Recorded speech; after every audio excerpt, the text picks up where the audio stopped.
wax pour l'instant léegi nag ginnaaw bi ñu ñëw nag ci xataraayu kat bi tàngu xol bi yaa Moussa. bañ a ñëw parce que jàpp nañ ne kër gi ni muy doxee arrangé tu leen parce que dafay faral ñi di contre diw waaye man it je défie quiconque ku mu mën a génnal mboolem média yi ci Sénégal ne mës nañu def lu ëpp lu Sénégal set def du dama leen di faral mais li jiitu ma fii ñëw génnal ma ko nga teg la ma sur la table moom mii toog seede la ci biir Sénégalais maanaam média yi ci réew mi rawatina mboolem bërëb yi ci réew mi. lii muy wax seede mën naa cee wax avant Pastef di ñëw daan ngeen def comme Sénégal comme ñeneen ak ñeneen ak ñeneen mais boobu lan ngeen doon gis man laa la wax samay extrait ay temps xeeb na Sénégal 7 xeeb na 50K samay extrait man surtout géewal émission phare bi nga xamee ne moom lañ doon def nga xam ne Djiby Sarr Dioni moo ko teg te booba da ngeen daan exploité ay extrait jàkkaarloo ak ndumbelaan ñooñu xëy ne la tere leen ko parce que tamit dañuy jariñu ci YouTube bi comme ni ngeen ci jariñoo ci la ma Djiby Sarr woo bi ma wooyee alxames sax lañ doon xalaat def ko émission bi wala def ko yeneen bis man maa ne Djiby Sarr def ko samedi mu ne ma samedi kat nit ñi baaxoo wuñ ci di seetaan nangam ma ne ko Djiby déglul baax yaa Moussa nit ñi waali wayetul mu saf leen Youssou wayetul mu neex leen Balla Gaye daanatul mu saf leen nit ñi politique bi la ñuy dund parce que dañoo xam seen dañoo xam léegi lan mooy seen intérêt ci seen réew ak suñu ay ressources foofu la ñu aj baar bi mu ne ma mu ne ma nangam gis nga tur yi mu yor man maa ko tuddee géewal gis naa Penda Badji si keroog muy jaay saytaane naan boo ma naa ma dangaa taxé dangaa xeeb Pam Ngañ di ko taxé di géewal ma ne ko man nan laay xeeba géewal man nitu culture kii homme de culture xan loolu bu dee mooy xeeb géewal jël émission tuddee ko géewal kooku dana xeeb géewal la ma ci jublu mooy dèjà ki moom scène bi géewal la beneen bi mooy rôle bu am solo bi géewal daan joué ci société sénégalais daawuñ fekkee lu ñaaw daawuñ parparloo daawuñ def yeneen ak yeneen même bu ñu faree ak yow dañ lay teg ci dëgg wax la dëgg loolu moo taxoon moo tuddee ko géewal émission boobu ñëw di cartonné parce que Djiby Sarr nag moo amoon xelu flairu jël ko mel ni Al Amin Dramé imam bu kenn nattable wu ci wàllu xam-xam jël ma man ceddo bi jëlaale kii comme yàlla jëwriñ jaase xaj na perception bi gars yi am ci ceddo mooy ceddo koo xam ne ku gëmut ku nangam ak loolu bon après sax loolu leer na fa bëri na sax ñoo xam ne dañ daan wax imam Dramé ba di ko yow naan ko yow kooku ngay toogal kémit bi nangam la te xamuñu ne man lu mu néew tuubal naa ñaari kémit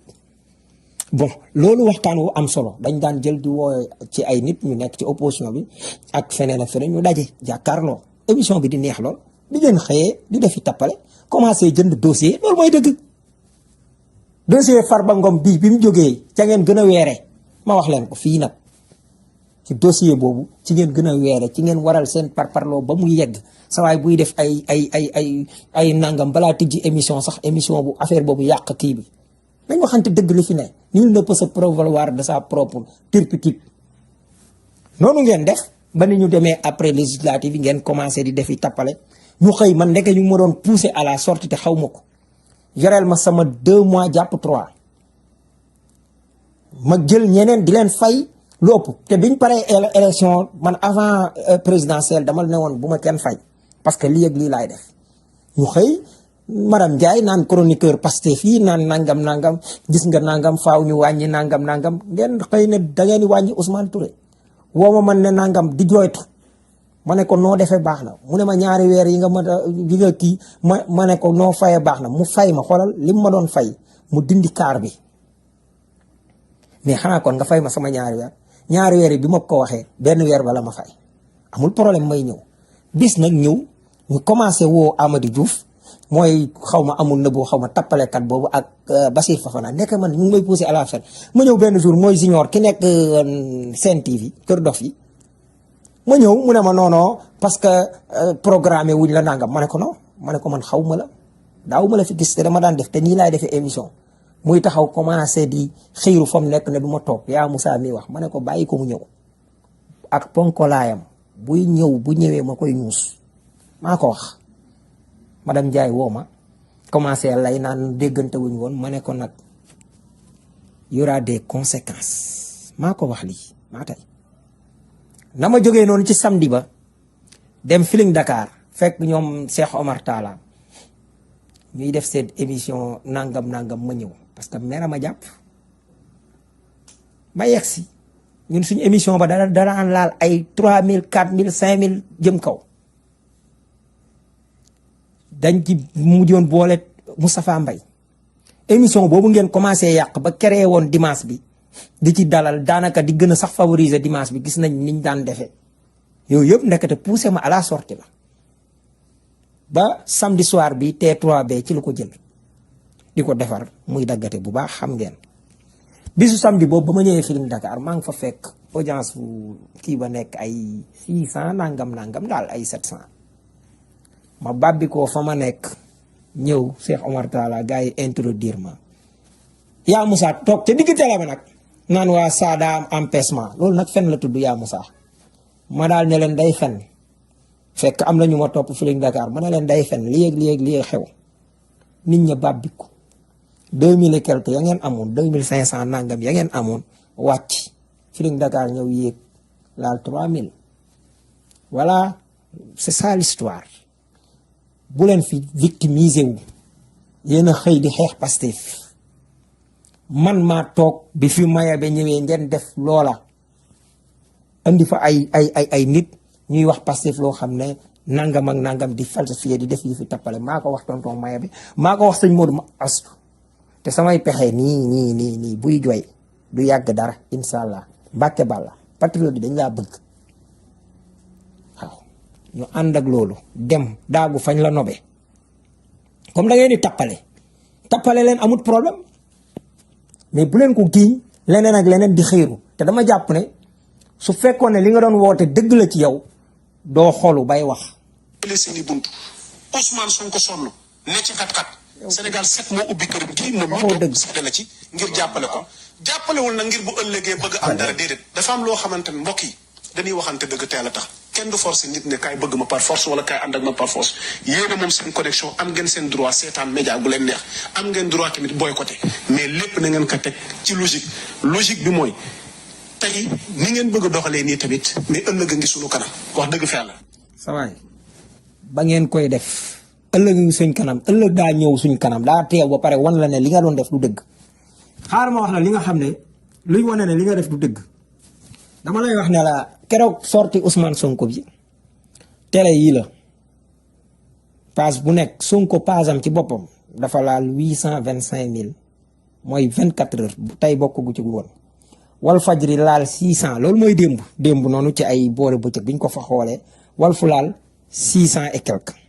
Xalaat TV laal 254 Seneweb laal la Solution TV laal 40000 ana kan te kii nu mu tuddati jàllale am 61000 voilà Seneweb am 40000 yaa ngi dégg kan moo amaat 27000 waa Seneweb am 27000. Feeñal digital am 20000 ki nga xam ne mooy Dakar Matin sax am 13000 Dakar Actu am 10000 Feeling Dakar am 17000 jot na 15000 gars yi yëpp laal plus de 10000 xam ngeen yéen waa Sénégal 7 ñaata ngeen laal 8000 mi ngi nii 8000 lii nag daf leen a metti à ce point nul ne peut se prévaloir de sa propre turpitude. kon lii bu amee li ngeen góob rek dajale seen télé di fa teg ay fenkat déglul fenkat yi. gars dem nañ yàlla ne jóge nañ kiiraay jóge nañ Pastef dem. gars dem nañ non luy sa preuve nag copain na. xam nga y a 2 semaines du woon sax ak yow mais y a 2 semaines. j'avais fait une émission. ok. gars doon déclaré 20 ma leen du 20 de 50 la. ah t'avais le chiffre. oui. dinaa la woon vidéo bi c'était avec Adjara 50 la. ok. dem nañ parce que ñooñu. foo teg la ñuy wax. c'est que damay bañ a tudd xam nga gars yi diffamation ak attaque def ak plainte de fait. mën a fen. mais man je connais même si 50 yi am na ci 7 yu ma xam. yu leer. waaw yi leer nga teg ko fu leer. seen tur ak seen sant. yaqiinan ak dëkk bi ñu dëkk. yaqiinan. 7 ci 50 di 7 yu leer nañ nii. tuuti sama xel dafa nekk ci café waaye nga baal ma nag. waaw ak ndoxum naan wala. ku baax la ak ndoxum naan soxla tuuti. ku nangoo sonn la dañu nopp. tuuti ci tur bi. waaye tuutiwul ci jëf ji. waaw tuuti li jëntig ñu loolu. donc Arona sur une cinquantaine de députés. léegi y a 7 yi nga xam ne yow moom wóor na la ni ma mën nga ci teg. ñii tee. Ron bëgguma nga am problème. am na ñu nekk Dakar am ñu nekk côté Diamniadio am na ñu nekk côté Diass am na ñu nekk ville ni mooy ci ville yi ci agglomération yi mag yi. am na ci ku nekk ci région yi. léegi ak lii ban xeetu journalisme la wax nga ne yow li ngay def di bàkku naan professionnalisme yaa Moussa bi ngay nekk Seneweb booba rek Sonko ngay bañ a gis ña nga fa nekkaloon Mohamed Diallo mën nañu wax ne jubluwut Sonko mais mi ngi koy def avec la manière mais li nga daan def pour da ngay wan waa kulunaa yi ay jamonoy waa APR wan leen ne damaa bañ waa ji parce que nag fii gis nga boo fi jéemee nekk di wax xamante nañu on se connaît loolu mooy li nga xam ne nga bàyyi tappale dama ne la Ousmane Sonko moom ma nga ca la ko war ñun ci boppam ñooy régler problème bi parce que nag laajuñu benn faveur ba Sénégal set di ñëwul jàppale Sonko déedéet ñëwul jàppale Sonko amul benn média booy taxaw nga naan ko lii ak lii day def li muy def média yi gis seen bopp ci moom ñëw di ko def site internet yëpp nag mention spéciale à ñoom ba ci Sénégal set ci jamono boobu parce que man booba maa ngi fay feeñ ba ma fay ñëw wala di nangam ak nangam man pour vulgariser langue wolof moo ma yëkkati woon mu taxoon ca début ba ak li woon ci politique ma ne leen bu leen ma fay bi ñu gañee ma ne leen bëgguma média commencé ma nangu ma ne leen bëgguma di dem ci bureau directeur ak wala ministre bi naan ma nang parce que bëgguma ku ma conditionné ku ma liggéeyloo danga may fay lu mat lii la kon bu ngeen xëy dem bay boycotté manque de professionnalisme bi ngeen di wax yéen a gën a manque de professionnalisme parce que jóge naa fa su ma nekkee ci benn kii seen ay reporter suñu jëlee micro dékk ma ko ngeen ne ko dindil ñuy rocc Fallou Gadio ak keneen waajeeg ñoom ñëpp ngi nii ak Amidou may caméra ba tàyyi ngeen wax leen ko ma xam ne du ci ñoom loolu professionnalisme la te alors que médecin bi nekk sa kër nga xam ne këram nga ne gis nga lu ngeen di xaar ci waa passé dañ koy njëkk a def may wax ngeen di def leçon de morale am na benn jour ma dégg ngay wax nu mu tudd Aliou Top la nga koy wax mais li ngay wax du dëgg professionnalisme mooy lan ñëw médecin bi mën naa nekk këram sax nit ñëw di bëgg a dajji këram ba gaañ doomam wala nangam ak nangam mais kooku bu daanu woon gaañu buñ ko indilee da ko war a faj loolu mooy professionnalisme vous n'êtes pas professionnel bu dee matériel nag loolu mooy dëgg kenn gënu leen a ëppale matériel waaye ci lan lu tax alal bu màgg gaawee ndax dañuy laaj ndax juddu ba rafet na seen waajooju fa nekk man bu fekkee day lijjantiku feneen média joxu ko lim am man daa jël média bi moom di ko xeexe mais bu leen nangu mu xeexe leen bu leen ñàkkal seen bopp fayda ku am fula dana fa jóg c'est tout loolu mooy wax ji